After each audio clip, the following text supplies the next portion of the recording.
बिस्मिल्लाहिर्रहमानिर्रहीम अस्सलामु अलैकुम all my dear followers and dear students. उम्मीद करता हूँ आप सब खैरियत से होंगे। This is Mohammad Junaid Saud, lecture chemistry in higher education department. आपके लिए लाए हैं आज का मॉक टेस्ट, एफजीआई एसएसटी का जो मॉक टेस्ट आज हमने कंडक्ट किया अपने ऑफिशियल व्हाट्सएप चैनल में, तो इसकी कंप्लीट डिस्कशन आपके लिए हम लेकर हाजिर हुए हैं। अगर आप लोग नए हैं, फर्स्ट टाइम इस वीडियो को देख रहे हैं, तो सबसे पहले आप इस मॉक टेस्ट को सॉल्व करें। इसी वीडियो की डिस्क्रिप्शन में हमारे ऑफिशियल व्हाट्सएप चैनल का लिंक गिवन है, वहाँ पे कंप्लीट इस पेपर का लिंक जो है वो गिवन है। सबसे पहले आप इस टेस्ट को ऑनेस्टली सॉल्व करें, देन उसके बाद आप इस वीडियो पे आएँ और इस डिस्कशन को वॉच करें। इसके अलावा अपने ऑफिशियल व्हाट्सएप चैनल को, हमारे ऑफिशियल व्हाट्सएप चैनल को ज़रूर ज्वाइन करें और अपडेटेड रहें। काफ़ी सारी अपडेट जॉब से रिलेटेड और बाकी गाइडलाइंस हम आप लोगों को प्रोवाइड करते रहते हैं, तो आपके लिए हाईली ये फ्रूटफुल हो सकता है। तो स्टार्ट करते हैं आज की डिस्कशन, जो कि काफ़ी इंपॉर्टेंट होने वाली है। तो सबसे पहले हम बात कर लेते हैं pedagogy portion, question number 1। When sir Syed Ahmad Khan establish the Indian patriotic association. तो सर सैयद अहमद खान ने इंडियन पेट्रियाटिक एसोसिएशन 1888 में जो है ना वो एस्टेब्लिश की थी।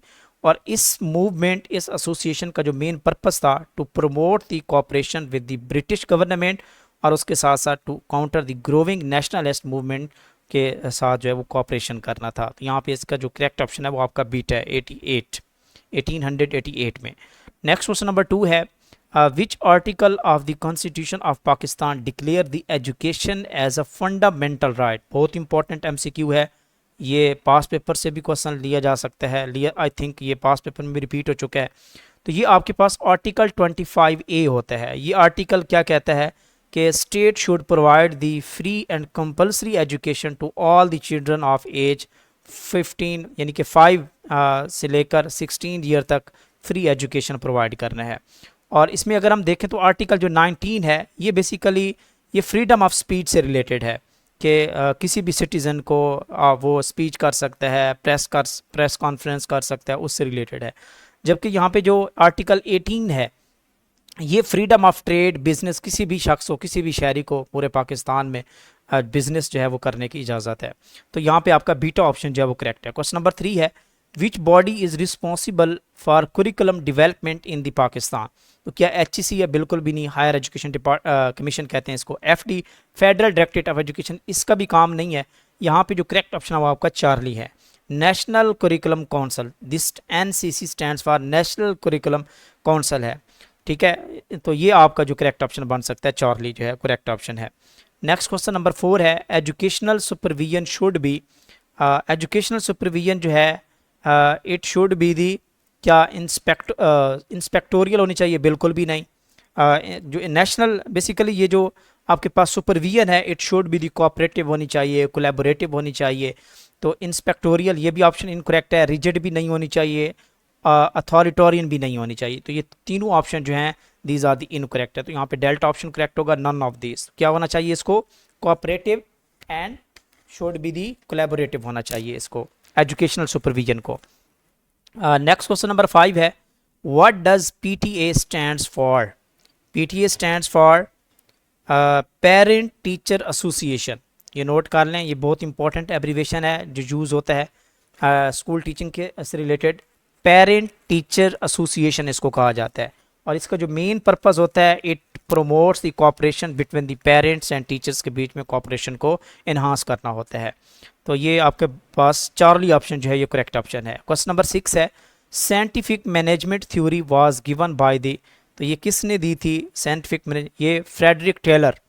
तो ये बहुत ही फेमस नाम है, फ्रेडरिक टेलर ने ये साइंटिफिक जो थ्योरी थी, मैनेजमेंट थ्योरी, ये दे दी। इसको father of scientific management theory भी कहा जाता है। और इसने डिफरेंट मेथड्स इंट्रोड्यूस करवाए थे to increase the efficiency and the productivity. तो यहाँ पे आपका अल्फा ऑप्शन जो है दिस द करेक्ट ऑप्शन है। क्वेश्चन नंबर 7 है, बहुत ही फेमस क्वेश्चन है, रिपीटेड क्वेश्चन है, नोट करें इसको ज़रा। रिपीटेड क्वेश्चन है, symposium is a type of discussion method है। तो ये काफ़ी दफ़ा आज़ाद जम्मू कश्मीर पेपर में भी आ चुका है, फेडरल पब्लिक कमीशन में भी ये क्वेश्चन रिपीट हो चुका है। तो this is the example of discussion method. Beta option यहाँ पे करेक्ट है। क्वेश्चन नंबर 8 है, which of the following is not an administrative record. इनमें से कौन सा एडमिनिस्ट्रेटिव रिकॉर्ड नहीं है? तो यहाँ पे आपका अल्फा ऑप्शन करेक्ट है। लेसन प्लान का एडमिनिस्ट्रेशन से कोई ताल्लुक नहीं। हाँ, लॉग बुक, अटेंडेंस रजिस्टर, ये सारी चीज़ें जो हैं ये एडमिनिस्ट्रेशन से रिलेटेड है। तो यहाँ पे 8 का जो है वो करेक्ट ऑप्शन आपके पास अल्फा है।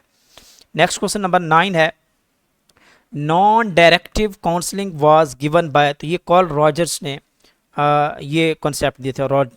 रॉजर्स या रॉगर, आप देख लें इसको जो करेक्ट प्रोनाउंसिएशन है। बीटा ऑप्शन यहाँ पे करेक्ट है, तो कॉल रॉगर ने दी थी। और इसने this was the humanistic psychologist था ये कॉल रॉगर, ठीक है। तो इसमें देखें तो काउंसलर प्रोवाइड्स, इसके अकॉर्डिंग जो है जो नॉन डायरेक्टिव काउंसलिंग होती है, ये काउंसलिंग की डिफरेंट टाइप्स हैं। डायरेक्टिव काउंसलिंग है, नॉन डिस्ट्रक्टिव है, इसके अलावा और भी हैं। तो ये काउंसलिंग जो है इसमें काउंसलर प्रोवाइड्स सपोर्टिव इन्वायरमेंट, क्या है, क्योंकि इसमें डायरेक्शन का चक्कर नहीं है कि कोई आएगा ऑर्डर दे के चला जाएगा, वो डायरेक्टिव होगी। तो नॉन डायरेक्टिव में काउंसलर जो है it provides a supportive environment and it allows the client to lead the discussion to the explore the solution, यानी कि उसको पूरा हक देता है कि आप डिस्कस करें ताकि इसका सोल्यूशन निकाला जा सके। तो this is called the non directive counselling इसको कहते हैं। तो बीटा ऑप्शन यहाँ पे करेक्ट ऑप्शन है। क्वेश्चन नंबर 10 है, according to Kohlberg children approach thinking about right and wrong, तो यहाँ पे बीटा ऑप्शन करेक्ट है, differently at the different stages के ऊपर होती है। बीटा ऑप्शन यहाँ पे करेक्ट है। क्वेश्चन नंबर 11 है, the stage of cognitive development according to the Piaget in which a children display object permanence, object permanence this is called the, इसको sensory motor stage कहा जाता है। Object permanence mean to the understanding that objects, ठीक है, continue to exist even they are not visible, ठीक है। तो ये बेसिकली एबिलिटी होती है, typically develops around the 18 to 12 month of the as होती है, जिसको हम कहते हैं सेंसरी मोटर स्टेज कहते हैं। तो ये इसका अल्फा ऑप्शन जो है ये करेक्ट ऑप्शन है। क्वेश्चन नंबर 12 है, Edward Thorndike is best known for which educational principle, तो इसका जो करेक्ट ऑप्शन बनेगा वो आपका लॉ ऑफ इफेक्ट इसे कहा जाता है। लॉ ऑफ इफेक्ट क्या होता है, these are the behaviours followed by the positive outcomes and these are the likely to be repeated, this is called the law of effect इसको कहा जाता है। तो ये एडवर्ड थ्रोंडिक ने ये कॉन्सेप्ट दिया था, ये भी इंपॉर्टेंट एमसीक्यू हो सकती है आपके एग्जाम के लिए। क्वेश्चन नंबर 13 है, zone of proximal development GBD, बहुत इंपॉर्टेंट क्वेश्चन है और ये रिपीटेड क्वेश्चन भी है, एग्जाम में भी आ चुका है ये, very important. ZPD stands for zone of proximal development. तो इसका कॉन्सेप्ट किसने दिया था, वेगटस्के ने दिया था। What is ZDP? ZDPT stands for it refers to the task or learner can do with the guidance but not yet independently, यानी कि गाइडेंस के साथ टास्क को कंप्लीट करना कि ना कि वो खुद इंडिपेंडेंटली उस टास्क को कंप्लीट करे। तो ये है जोन ऑफ प्रॉक्सिमल डेवलपमेंट इसको कहते हैं, वेगटस्के ने ये कंसेप्ट दिया था।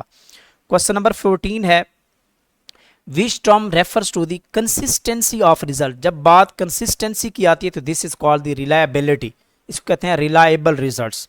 कंसिस्टेंट रिजल्ट्स आए हैं यानी कि आपका एग्जैक्ट वैल्यूज़ आती जाएँ एक एक्सपेरिमेंट के बाद एंड सेकंड के बाद, this is called the reliable इसको कहते हैं, और ये अच्छे रिजल्ट्स की सिंबल है रिलायबिलिटी।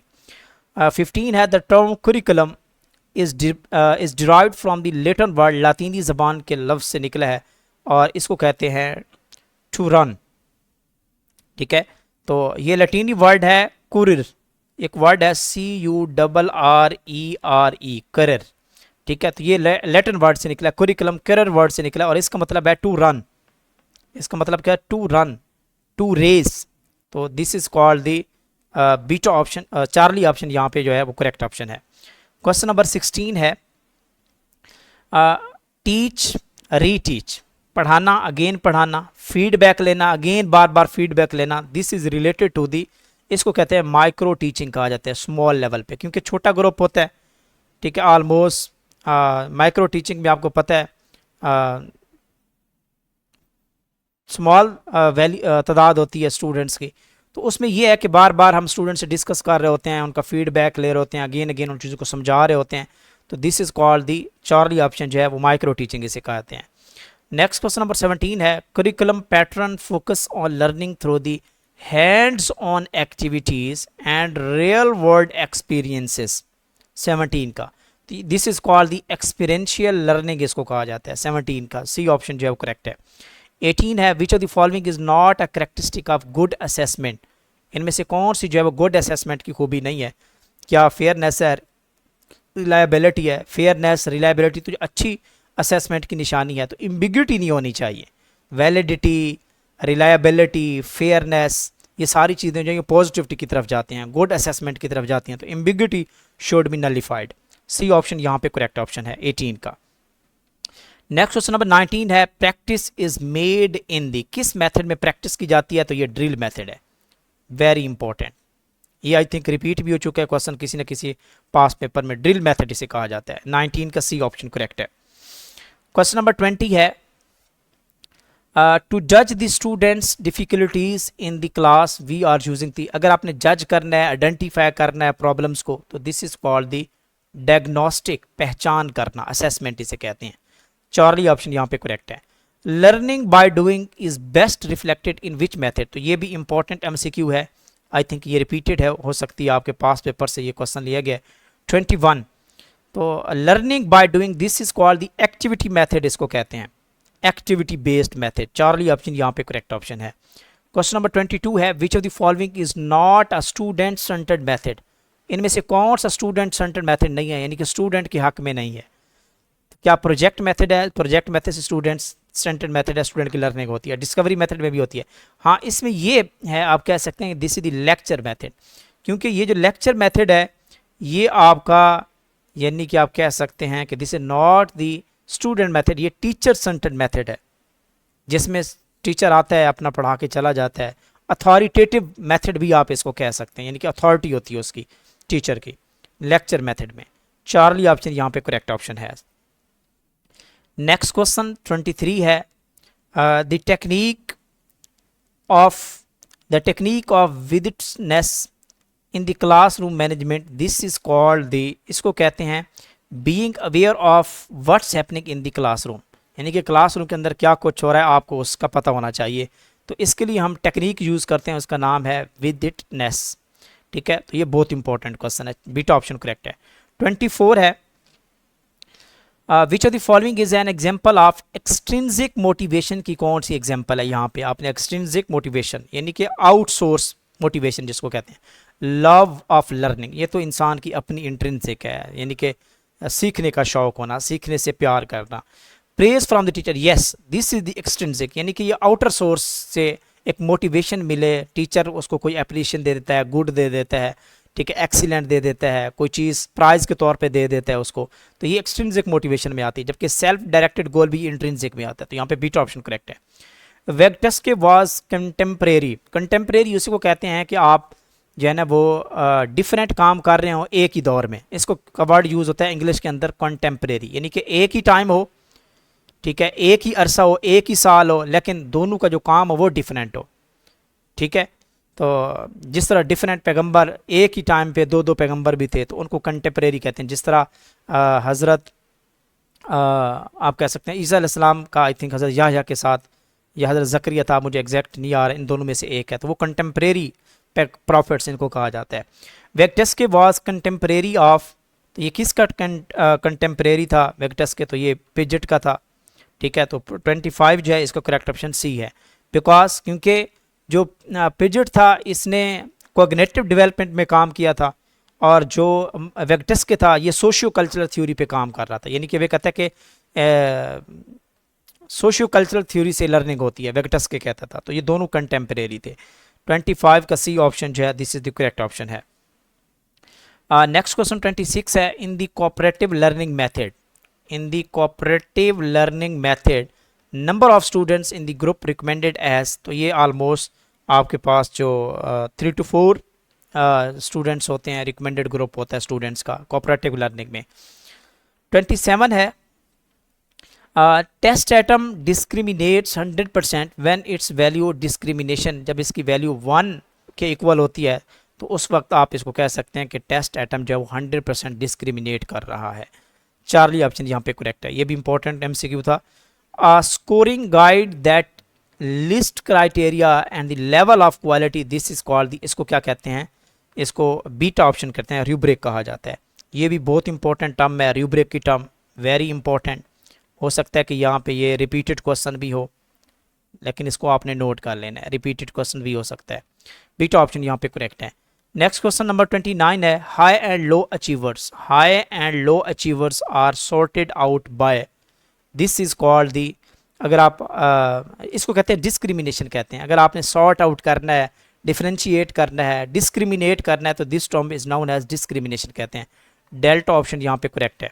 नेक्स्ट क्वेश्चन 30 है, which tool is more suitable for collecting the opinions from a large group, यानी कि कौन सा टूल ज़्यादा सूटेबल है कि अगर आपने बड़े पैमाने पे ओपिनियन कलेक्ट करनी है, तो आपको पता है क्वेश्चनेयर, जो डिफरेंट थीसिस होते हैं, स्पेशली जो साइकोलॉजिस्ट होते हैं या बाकी चीज़ें जो हैं, वो आपने अक्सर देखोगे कि यूनिवर्सिटीज़ के अंदर क्लासरूम के अंदर वो परफॉर्मर लेके आते हैं जी, ये फिल करके दें। तो क्वेश्चनेयर एक बड़े पैमाने पे डाटा कलेक्ट करने की एक सिचुएशन है, एक फार्मूला है, एक मेथड है। तो इसको कहते हैं सर्वे या क्वेश्चनेयर। सर्वे भी आप कह सकते हैं यहाँ पे, सर्वे या क्वेश्चनेयर। तो बीटा ऑप्शन यहाँ पे करेक्ट है। 31 है, which technique of research is applied in the educational psychology के अंदर कौन सी रिसर्च टेक्निक जो सबसे बेस्ट है अप्लाई की जाती है, this is called the field experiments कहते हैं। लेबॉर्ट्री एक्सपेरिमेंट लेबॉर्ट्री के अंदर होता है, this is the limited term, ठीक है, तो ये नोट कर लें आप इसको। तो इसमें जो है वो फील्ड जो है एक्सपेरिमेंट करवाए जाते हैं। फील्ड एक्सपेरिमेंट में research conducted in the real world, real basis पे जो रिसर्च होती है या नेचुरल लेवल पे, नेचुरल सेटिंग टाइप की रिसर्च होती है, लाइक स्कूल्स के अंदर, क्लासरूम में, वर्क प्लेसेस पे, not in the controlled laboratory environment के अंदर वो रिसर्च ना हो, तो this is called the field experiments कहते हैं, और ये एजुकेशनल साइकोलॉजी में करवाई जाती है। बीटा ऑप्शन यहाँ पे करेक्ट ऑप्शन है। 32 है, minimum sample size for the descriptive research के लिए मिनिमम सैंपल साइज कितना होना चाहिए, 20% होना चाहिए। चार्ली ऑप्शन यहाँ पे करेक्ट है। In qualitative research data is usually, qualitative research में क्या होता है, data written in the words के अंदर लिखा जाता है, डिस्क्रिप्शंस होती हैं, उनकी थीम्स होते हैं, तो ये क्वालिटेटिव रिसर्च होती है। चार्ली ऑप्शन यहाँ पे करेक्ट है। 34 है, teaching teaching same class for more than 1 year, this is very important MCQ है, इसको ज़रा नोट कीजिएगा। यानी कि वो कहता है कि teaching the same class for more than 1 year, 1 साल से ज़्यादा एक ही क्लास आपके पास आ रही है, आपने दूसरी क्लास को पढ़ाया, फिर आपने वही सेम क्लास आपने तीसरी में पढ़ाया, फिर चौथी में पढ़ाया, इसके लिए हम टर्म यूज़ करते हैं एजुकेशन लेवल पे, इसको कहते हैं लूपिंग कहा जाता है।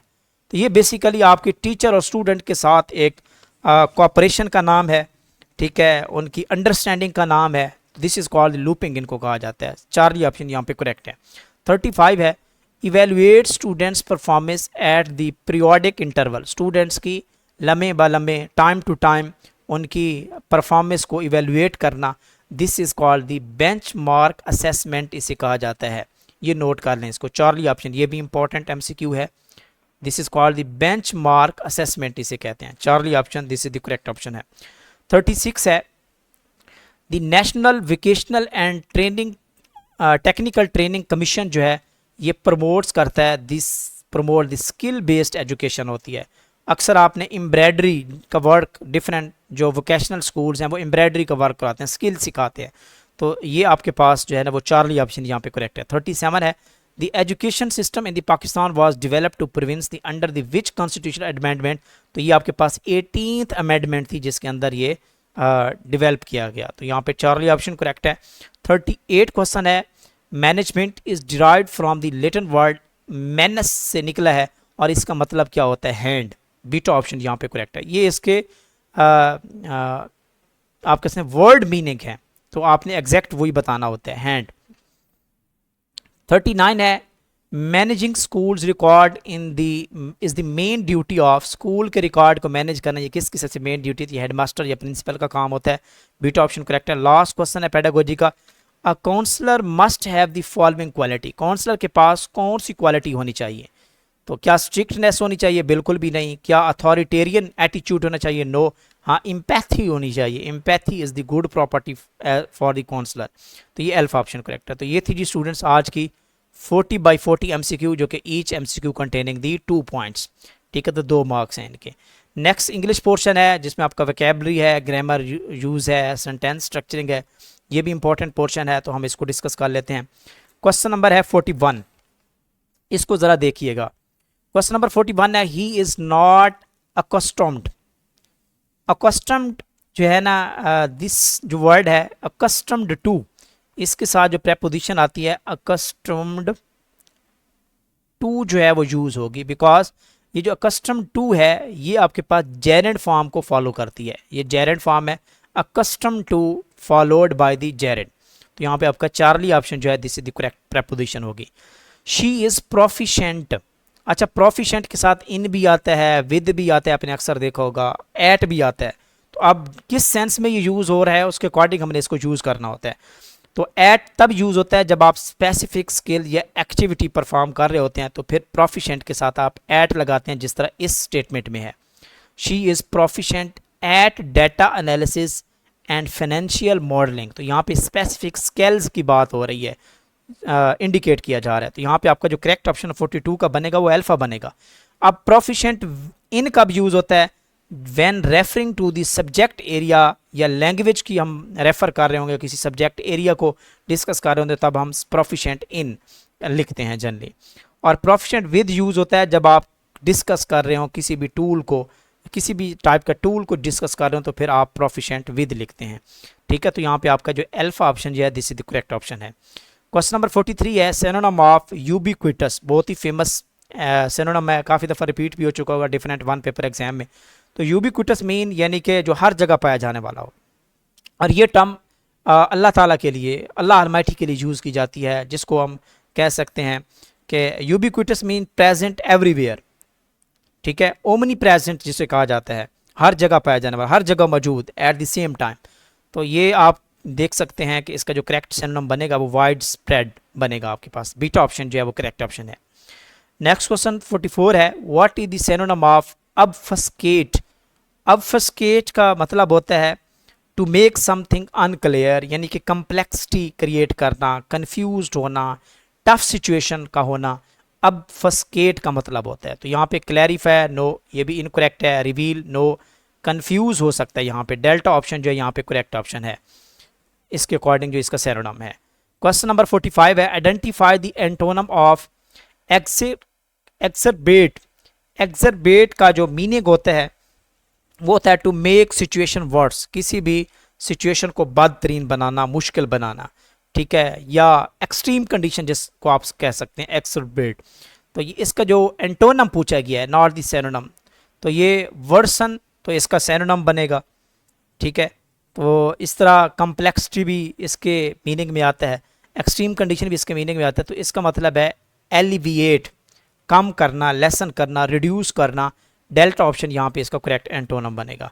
नेक्स्ट क्वेश्चन 46 है, इफ़ वाटर रीचेस 100 डिग्री तो इट बॉयल्स। तो ये यूनिवर्सल ट्रुथ है, ये क्या है, यूनिवर्सल ट्रुथ है। तो जब यूनिवर्सल ट्रुथ होती है तो उसमें आपका कौन सा कंडीशनल सेंटेंस यूज होता है, जीरो कंडीशनल सेंटेंस हम यूज़ करते हैं। तो उसमें आप देख लें तो दोनों जीरो कंडीशनल में आपके दोनों जो फेजेस होती हैं, इफ़ क्लास और दूसरी क्लास, दोनों आपकी प्रेजेंट में होती हैं। तो ये आपका अल्फा ऑप्शन बनेगा बॉयल्स। अगर ये यूनिवर्सल ट्रुथ ना होता तो फिर आपका सेकंड क्लास में विल आना चाहिए था, विल बॉयल, क्योंकि ये यूनिवर्सल ट्रुथ है, तो इसलिए आपका अल्फा ऑप्शन करेक्ट होगा, not the beta option correct. Next question number जो है वो 47 है, he said I can speak French. तो ये डायरेक्ट स्पीच है, तो आप जब इसकी इनडायरेक्ट स्पीच बनाते हैं, अगर आपका रिपोर्टेड स्पीच में पास्ट है तो फिर आप रिपोर्टिंग स्पीच में चेंजेस करते हैं। ये डायरेक्ट इनडायरेक्ट का बेसिक लेक्चर हमारा अपलोडेड है यूट्यूब चैनल पे, आप सर्च करें direct indirect lecture by MJS, तो आपको मिल जाएगा। तो एक दफ़ा ज़रूर सुन के जाइएगा, ये बेसिक क्वेश्चन है जो हर एग्जाम में कोई ना कोई एक क्वेश्चन आता है, तो आप ज़रूर देखिएगा इसको। ओके, तो अब हम रिपोर्टिंग स्पीच, ये रिपोर्टिंग स्पीच है, इसमें चेंजेस करेंगे। चेंजिंग कौन सी होती हैं, अगर कैन हो तो वो कन्वर्ट हो जाता है किसके अंदर, कैन कोड में कन्वर्ट हो जाता है। ये नोट कर लें, पहली तो ये बात कंफर्म हो चुकी, कैन कोड में कन्वर्ट हो जाएगा। इसके अलावा जो आपके पास फर्स्ट पर्सन होते हैं रिपोर्टिंग स्पीच में, इसको हम डील करते हैं रिपोर्टेड स्पीच के फर्स्ट पर्सन के साथ, यानी कि उसको कन्वर्ट करते हैं। जैसे सब्जेक्टिव केस होता है रिपोर्टेड स्पीच का, वैसे हम लगाते हैं। तो ये सिंगुलर है, तो इसका जो यूज़ करेंगे वो ही यूज़ करेंगे। तो इसका जो करेक्ट ऑप्शन बनेगा 47 का वो बीटा बनेगा। He said that he could speak French. तो यहाँ आपके बीटा ऑप्शन जो है this is the correct option है। 48 है, ब्रेक द आइस। तो ये इडियम है, ब्रेक द आइस का मतलब है खामोशी तोड़ देना। Start a conversation in the tense situation, यानी कि एक अजीब मुश्किल सिचुएशन में भी आप बातचीत करना स्टार्ट कर दें, तो this is called the break the ice, ये मुहावरा यूज़ होता है। अल्फा ऑप्शन यहाँ पे करेक्ट ऑप्शन है। 49 है द क्लासरूम वाज अ जू, यानी कि क्लासरूम को इसकी कंपैरिजन किया जा रहा है, इसको रिजेंबल करवाया जा रहा है जू के साथ, विदाउट लाइक या एज के साथ, तो इसलिए ये आपके क्या क्या बनेगी, इसको कहा जाता है, this is called the metaphor कहा जाता है। अगर the classroom is the classroom is noisy as like a zoo environment इस तरह का होता है, तो लाइक का वर्ड यूज हो तो फिर हम उसको कहते हैं दिस इज सिमिली कहते हैं। तो ये फिगर ऑफ स्पीच जो है ये भी इंपॉर्टेंट है आपके एग्जाम के लिए, फिगर ऑफ स्पीच। तो ये भी हमारा complete basic lecture YouTube channel पे पब्लिश्ड है, आप एक दफ़ा सर्च करें figure of speech bye MJSR, तो आपको ये बेसिक लेक्चर भी मिल जाएगा, तो आप इसको भी ज़रूर देखें। कोई 8 से 10-12 फिगर ऑफ स्पीचेस हैं तो उसको ज़रूर दे के जाइएगा। तो बीटा ऑप्शन यहाँ पे करेक्ट है। नेक्स्ट क्वेश्चन है 50, लास्ट क्वेश्चन है, विच sentence contains a compound sentence, यानी कि कौन सा कंपाउंड सेंटेंस है। कंपाउंड सेंटेंस वो होता है जिसमें दो इंडिपेंडेंट, दोनों के दोनों, टू इंडिपेंडेंट क्लॉजेज होती हैं, this is called the compound sentence उसे कहते हैं। और इसका जो करेक्ट ऑप्शन आपका बनेगा वो अल्फा बनेगा। शी केम अर्ली, तो ये भी देखें ये भी इंडिपेंडेंट है, एंड लेफ्ट लेट, तो ये भी इंडिपेंडेंट क्लॉजेज है। तो ये आपका जो करेक्ट ऑप्शन बनेगा वो आपका अल्फा बनेगा। ओके, बीटा अल्फा ऑप्शन यहाँ पे करेक्ट ऑप्शन है, बाकी ये जो है वो सिंपल सेंटेंस हैं। ओके स्टूडेंट, ये थी जी आज की कंप्लीट डिस्कशन। 50 बाय 50 MCQ जो है वो हमने यहाँ पे डिस्कस किए हैं, तो आप इसको ज़रूर टेस्ट को सॉल्व करें, मॉक टेस्ट को, इंशाल्लाह उसके बाद आपको जो है ना वो कंप्लीट डिस्कशन भी सुन लें आप। इसके अलावा टुमारो जो है हम नेक्स्ट जो है वो TGT का जो है ना वो इंशाल्लाह मॉक टेस्ट कंडक्ट करवाएंगे। अगर आप वो टेस्ट ज्वाइन करना चाहते हैं, सॉल्व करना चाहते हैं, तो हमारे ऑफिशियल व्हाट्सएप चैनल का लिंक इसी वीडियो की डिस्क्रिप्शन में मौजूद है, आप उस लिंक को ज्वाइन कर लें। इंशाल्लाह आपको अच्छी अपडेट्स भी मिलती रहेंगी, मॉक क्विज़ेस भी हम जैसे कोई एग्ज़ाम होता है तो कंडक्ट करवाते रहते हैं, तो this will be the highly beneficial for you. अगर ये वीडियो आपको अच्छी लगी है तो इसको लाइक भी करें, शेयर भी करें, और चैनल को सब्सक्राइब करना मत भूलिए। ओके जी, मिलते हैं नेक्स्ट वीडियो में, तब तक अपनी ख्याल रखिए, and best wishes for tomorrow. Final जो है आपका जो टेस्ट कंडक्ट होने जा रहा है 1 मार्च को, सॉरी 1 जून को, तो आपके लिए बेस्ट विशेस।